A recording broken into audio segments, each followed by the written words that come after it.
अस्सलाम वालेकुम दोस्तों and welcome to my channel AR views. आज की इस वीडियो में हम बात करेंगे इंग्लिश लैंग्वेज के बारे में कि why English language become so much powerful, यानी कि इंग्लिश लैंग्वेज जो है आज दुनिया की सबसे ताकतवर तरीन इंग्लिश लैंग्वेज है। ऐसा क्यों है?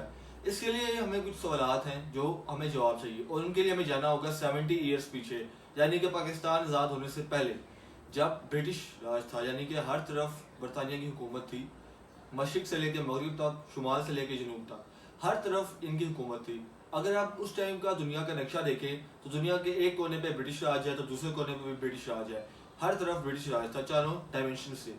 तो उस वक्त वहाँ पर सबसे ज़्यादा ताकतवर जो लोग थे ब्रिटिशर्स थे।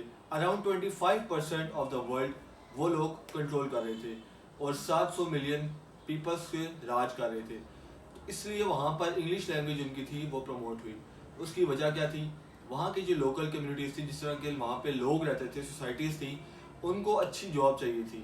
अब वो लोग जो है खेती बाड़ी करते थे, सारे काम मेहनत मजदूरी, लेकिन जो लोग अच्छी जॉब चाहते थे, जिस तरह आज एक मजदूर काम करता है उसको 1000-1500 मिलता है, लेकिन जो ऑफिस में काम करता है कमाता वो भी ऑलमोस्ट हो सकता है सेम हो, लेकिन उसके काम में 8 आवर्स आते हैं, एसी में बैठ के, ऑफिस में बैठ के, कंप्यूटर के आगे इजीनेस के साथ काम करता है। जबकि मजदूर जो है वो मजदूरी करता है गर्मी में, सर्दी में, उसकी टफ है। तो इंग्लिश लैंग्वेज अगर वो सीख ले तो वो किसी ऑफिस में जॉब कर सकता है अंग्रेज़ों के बीच और वो जॉब अच्छी रहेगी। तो इंडिया, पाकिस्तान, बांग्लादेश, ये जितने कंट्रीज़ हैं जहाँ पर उर्दू और मुख्तलिफ लैंग्वेज बोली जाती हैं। इंडिया के अंदर तो आज भी बहुत सी लैंग्वेज बोली जाती है, जैसे तमिल हो गई, उसके अलावा बहुत सी मुख्तलिफ लैंग्वेजेस हैं, माई भी मोर दैन 100 हो। लेकिन उस वक्त इंग्लिश का जो अरूज था 1922 था, क्योंकि उस टाइम ब्रिटिशर्स अपनी हुकूमत अरूज पर लेकर गए थे। वो कहते हैं ना कि सन नेवर एंड्स, यानी कि सूरज कभी ख़त्म नहीं होता था इनकी दौर हुकूमत में।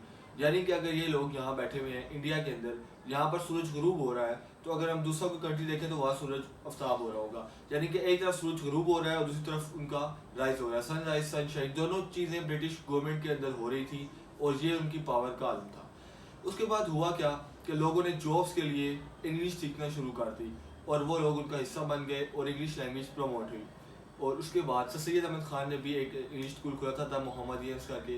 वो इंग्लिश सिखाने के लिए ही खोला गया था, क्योंकि उस टाइम पर इंग्लिश को प्रमोट करना सिर्फ मकसद नहीं था, बल्कि अंग्रेज़ों के साथ चलना अपनी इंडिपेंडेंस को सीखने के लिए भी एक ज़रूरी था।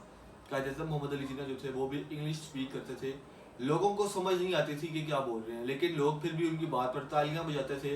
वो कहते थे कि ये बंदा जो भी बोल रहा है वो ठीक बोल रहा है। तो English language this much important. उसके बाद 1950 के बाद लोगों को, कंट्रीज़ को, कम्युनिटीज़ को फ्रीडम मिलना शुरू हो गई। ब्रिटिश राज ख़त्म होना शुरू हुआ और उसके बाद लोग जो हैं वो आहिस्ता आहिस्ता अपनी ज़ुबान सीखने की तरफ, अपनी ज़ुबान को प्रमोट करने की तरफ आने लगे। इंडिया की अगर बात करें तो इंडिया के अंदर जब कॉन्स्टिट्यूशन बन रहा था, जब वहाँ आइन बन रहा था, तो लोगों ने कहा कि उर्दू को नहीं बल्कि हिंदी को अपनी लैंग्वेज बनाया जाए। हिंदी जो है मिक्सचर है उर्दू का भी, तो आप इंडियन से आराम से बात कर सकते हैं। जो आप लैंग्वेज बोलते हैं वो उर्दू है, वो आगे से हिंदी में जवाब देता है, तो आप लोग आपस में कम्युनिकेट कर सकते हैं। तो उन लोगों ने कहा कि हम हिंदी को बनाते हैं, लेकिन वहाँ की जो एलीट क्लास थी, जो इंग्लिश बोलना चाहती थी, उन लोगों ने कहा कि नहीं, उर्दू को तो साइड पे कर दिया, क्योंकि इंडिपेंडेंस हासिल हो गई, उर्दू आउट हो गई, फिर रह गई हिंदी और इंग्लिश।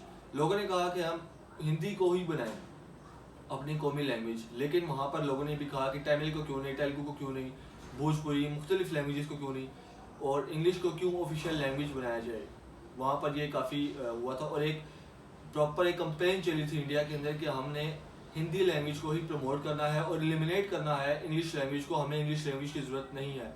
लेकिन काफ़ी रेजिस्टेंस का सामना करना पड़ा था वहाँ पर उनको एलाइट क्लास की तरफ से। तो इस वजह से इंग्लिश को ऑफिशियल लैंग्वेज बना दिया गया और नेशनल लैंग्वेज को, मिल लैंग्वेज को हिंदी बनाया गया।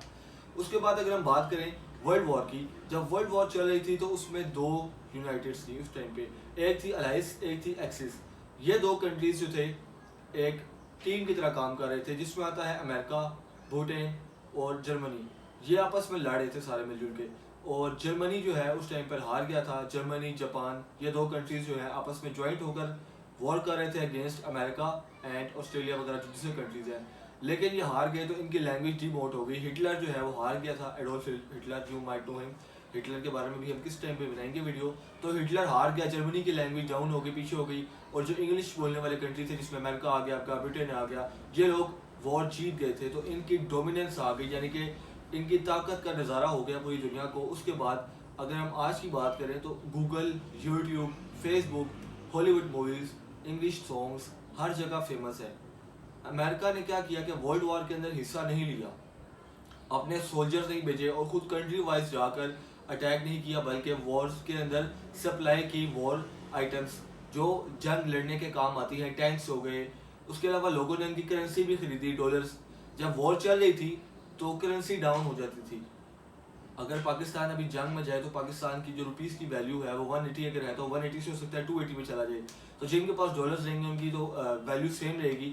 اس لیے لوگوں نے ڈالرز بھی خریدے تاکہ ان کی کرنسی کی جو ویلیو ہے وہ ڈاؤن نہ ہو روپیز کی، پیسوں کی.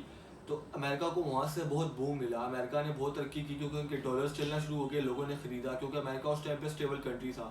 اور امریکہ نے کیا کیا کہ باقی اسٹیٹس کو یونائٹ رکھنے کے لیے انگلش لینگویج کو ڈکلیئر کر دیا کہ ہماری انگلش لینگویج اب بولی جائے گی اس کنٹریز میں. اور بہت سے اسکولوں کے اندر دوسری لینگویجز، فورن لینگویجز کو بولنے پر بین لگا دیا گیا. جرمنی کی لینگویج آپ امریکہ میں نہیں بول سکتے، یہ کورٹ نے آرڈر دے دیا تھا. اور انگلش لینگویج پروموٹ ہوئی اور باقی لینگویجز ڈیموٹ ہو گئی.